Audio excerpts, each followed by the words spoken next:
বন্ধুসকল, আপোনালোকে জানে যে এডভান্টেজ অসমৰ দ্বিতীয় সংস্কৰণ 25 আৰু 26 তাৰিখে গুৱাহাটীত অনুষ্ঠিত হ'ব। 24 তাৰিখে ঝুমুৰ নৃত্য 8,000 ডেকা গাভৰুৱে প্ৰদৰ্শন কৰিব। প্ৰধানমন্ত্ৰী নৰেন্দ্ৰ মোদী ডাঙৰীয়া আৰু 51খন বিদেশী ৰাষ্ট্ৰৰ ৰাষ্ট্ৰদূতসকলে এই সমূহীয়া ঝুমুৰ নৃত্য একেলগে বহি উপভোগ কৰিব। ঝুমুৰ কিয়? আমি যেতিয়া অসমত উদ্যোগীকৰণৰ কথা কওঁ, অসমৰ প্ৰথম উদ্যোগটিৰ কথা আমি মনত পেলাব লাগিব, আৰু চাহ উদ্যোগেই হৈছে অসমৰ প্ৰথম উদ্যোগ। এই চাহ উদ্যোগৰ নায়ক আৰু নায়িকাসকলে হ'ল চাহ বাগিচাৰ শ্ৰমিকসকল, আৰু তেখেতসকলৰ সংস্কৃতিক আমি জগত সভালৈ লৈ গৈ এডভান্টেজ অসমৰ দ্বিতীয় সংস্কৰণৰ আমি আৰম্ভণি কৰিম। 25 তাৰিখে প্ৰধানমন্ত্ৰী নৰেন্দ্ৰ মোদী ডাঙৰীয়াৰ উপৰিও বিশিষ্ট উদ্যোগপতি টাটা সঞ্চৰ পৰিচালন সঞ্চালক এন চন্দ্ৰশেখৰন, ৰিলায়েন্সৰ পৰিচালন সঞ্চালক মুকেশ ধীৰুভাই আম্বানী, এছআৰ গ্ৰুপৰ উপাধ্যক্ষ প্ৰশান্ত ৰুয়া, জিন্দাল শ্বোৱেলছৰ অধ্যক্ষ সজ্জন জিন্দাল, গৌতম আদানী আৰু আমাৰ দেশ বিদেশৰ আৰু অসমৰ উদ্যোগপতিসকলৰ সমাৱেশত, অনিল আগৰৱালাৰ দৰে উদ্যোগপতিসকলৰ সমাৱেশত এডভান্টেজ অসমৰ দ্বিতীয় সংস্কৰণ আৰম্ভ হ'ব। চৰকাৰী চাকৰি আমি যিমানেই নিদিওঁ কিয়, অসমত যদি নিবনুৱা সমস্যা আমি সমাধান কৰিব লাগে, উদ্যোগীকৰণৰ এটা বাতাবৰণ আমি নিৰ্মাণ কৰিবই লাগিব। কাৰ্যকালৰ আৰম্ভণিতে মই মনত সিদ্ধান্ত লৈছিলোঁ, যদি ভগৱানে শক্তি দিয়ে 5 বছৰত অসমৰ উদ্যোগীকৰণৰ এক নতুন বাতাবৰণ নিৰ্মাণ কৰিম। সিকিউৰিটি গাৰ্ডৰ কাম কৰিবলৈ বা ইঞ্জিনিয়াৰৰ কাম কৰিবলৈ অসমৰ যুৱক যুৱতীসকল পিতৃ মাতৃৰ পৰা আঁতৰি থাকে। তেওঁলোকক কেনেকৈ আকৌ পিতৃ মাতৃৰ ওচৰলৈ উভতাই আনিম?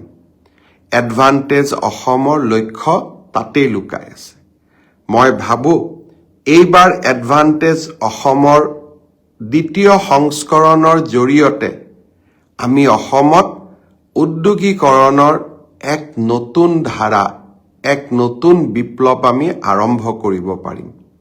মই অসমবাসী ৰাইজৰ আশীৰ্বাদ বিচাৰিছোঁ। বৃহৎ উদ্যোগৰ লগতে অসমৰ কেনেকৈ থলুৱা যুৱক যুৱতীসকলে ক্ষুদ্ৰ উদ্যোগ নিৰ্মাণ কৰিব পাৰে, বেংকৰ পৰা কেনেকৈ লোন পাব পাৰে, তাৰ বিষয়েও 26 তাৰিখে ভাৰতৰ বিত্তমন্ত্ৰী নিৰ্মলা সীতাৰমণ আৰু ষ্টেট বেংকৰ চেয়াৰমেন আৰু ভাৰতৰ আটাইবোৰ বেংকৰ শীৰ্ষস্থানীয় বিষয়াসকলৰ উপস্থিতিত আমি সুন্দৰকৈ এখন আলোচনা চক্ৰও অনুষ্ঠিত কৰিম। বৃহৎ উদ্যোগ, মজলীয়া উদ্যোগ, ক্ষুদ্ৰ উদ্যোগ সকলোৰে বিকাশৰ বাবে আমি কাম কৰিম। মই 2 এদিনত দেখি আছিলোঁ গাহৰি পালকসকলৰ মনত চিন্তা যে বৃহৎ উদ্যোগপতিসকল আহি গাহৰিৰ বজাৰ দখল কৰিব নেকি। মই আপোনালোকক প্ৰতিশ্ৰুতি দিছোঁ যে সমাজে বেয়া পোৱা আৰু আমাৰ যুৱক যুৱতীসকলৰ স্বাৰ্থৰ বিৰোধী কাম আমি একোৱেই নকৰোঁ। যদি কোনোবা উদ্যোগপতি আহিলে আমাৰ উদ্যোগ বিপদগ্ৰস্ত হয়, আমি তেনে উদ্যোগীক কিয় অসমলৈ মাতিম? আমাৰ স্বাৰ্থই বা ক'ত? মই গাহৰি পালকসকলকো আশ্বাস দিছোঁ যে আপোনালোকৰ স্বাৰ্থৰ বিপৰীতে আমি কাকোৱেই অসমলৈ মাতি নানো। ইয়াৰ লগে লগে যেতিয়াই উদ্যোগ স্থাপন হ'ব, জাগিৰোডৰ এটা ছেমি কণ্ডাক্টৰ ইণ্ডাষ্ট্ৰীয়ে আমাক 27,000 নিযুক্তিৰ সুবিধা দিব। এনেকৈ যদি অসমত 10টা উদ্যোগ স্থাপন হয় 2,70,000 ল'ৰা ছোৱালীয়ে চাকৰি পাব। আমি আশা কৰিম অসমলৈ সেই সোণোৱালী দিনটো উভতি আহক। আপোনালোকে লক্ষ্য কৰিছিল যে যোৱা কেইটামান দিনত মই ভূটান, জাপান, দক্ষিণ কোৰিয়া আৰু ছিংগাপুৰো ভ্ৰমণ কৰিছিলোঁ। এই চাৰিওখন ৰাষ্ট্ৰৰে শক্তিশালী প্ৰতিনিধি দল এডভান্টেজ অসমৰ দ্বিতীয় সংস্কৰণত যোগদান কৰিব। জাপানে আশা কৰে যে জাপান আৰু ভাৰতৰ যি মৈত্ৰীৰ সম্পৰ্ক, সেই মৈত্ৰীৰ সম্পৰ্ক সন্মুখত ৰাখি আমি অসমৰ যুৱকসকলকো জাপানত কাম কৰিবৰ বাবে আমি সুবিধা দিব পাৰোঁ। তাৰ বাবে প্ৰয়োজন জাপানীজ লেংগুৱেজ শিকাৰ, জাপানীজ লেংগুৱেজ টেষ্ট চেণ্টাৰ নিৰ্মাণ কৰা। আমি এডভান্টেজ অসমত তাৰো ভাল খবৰ আমি পাম। ছিংগাপুৰলৈ মই গৈছিলোঁ। আমাৰ উদ্যোগত 17 গৰাকী নাৰ্ছক আমি ছিংগাপুৰত কাম কৰিবলৈ পঠাইছিলোঁ।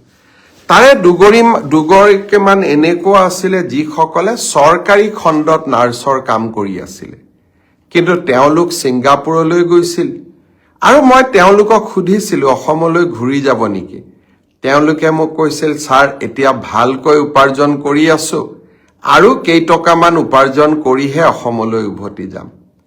আমি আৰু এখন চুক্তি স্বাক্ষৰিত কৰিম, যাৰ জৰিয়তে ছিংগাপুৰলৈ আমাৰ ছোৱালীসকল, বিশেষকৈ নাৰ্ছসকল আৰু হেল্থ কেয়াৰৰ লগত জড়িত সকলোৱে যাব পাৰিব আৰু সুবিধা ল'ব পাৰিব।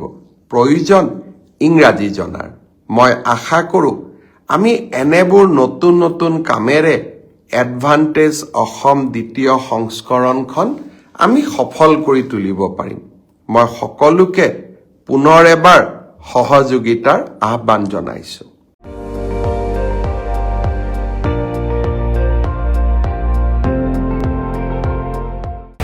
আপুনি চাই আছে ND24, সৰ্বশ্ৰেষ্ঠ নহয় সৰ্বোত্তমৰ দৌৰত।